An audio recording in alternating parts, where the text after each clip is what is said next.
राम्रै चलिरहेको थियो आँखा लागो कुनको। यहाँ म परेछु फलाम उनले भेटिन् मान्छे सुनको। आहा आज रिसाए नि 2 दिनमा फकाउन आउँछिन् सोचिरहे, तर तेस्रो दिनमा मलाई बिहेको निम्तो आयो उनको। कमाउँथे म प्यारी पछि हाम्रो नि बिहे हुन्थ्यो, तिमीले हतारै नगरी केही समय लिए हुन्थ्यो। के गरू अरूले बेहुली बनाइलाने दिन, साला दुनियाँले खसी बोका टन्न खाने दिन। कति माया गर्छ भने मलाई नसोधन माया, मेरो घर मलामी हुन्छ तिम्रो जन्ती जाने दिन। आहा साँच्ची मुटु मर्यो, मर्छ ज्यान अमर त छैन मेरो। तिमी आफू खुसी जे गर केही शर्त छैन मेरो। तिमीले बिहे गर्छ भने मैले धम्की दिएको होइन, बस तिमी नभए बाँच्नको केही अर्थ छैन मेरो।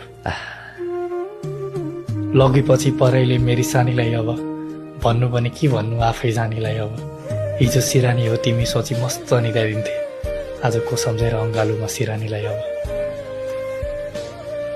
मनको कुरा सुन्न सके ढुक्क भन्छु रुन्थ्यो, तिमी दुनियाँलाई छाडी केवल यो मान्छेलाई चुन्थ्यौ। माया यति दिन्थे तिमीलाई कल्पनाको बाहिर जस्तो, मेरो घर मन्दिर भए देवी तिमी हुन्थ्यौ। साँझ पख चुलोमा टक्क आगो बाली अनि हामी दुईलाई पुग्ने जति खाना त्यहाँ बसाली। जब हाँसिदिन्थ्यौ तिमी माया ठ्याक्कै खुवाइदिन्थे, सानो रोटीको टुक्रामा धेरै माया हाली। के गर्दैछौ हजुर, कुन हालोमा छौ? सँगै नभए पनि मेरो यादको सङ्गालोमा छौ। ठिकै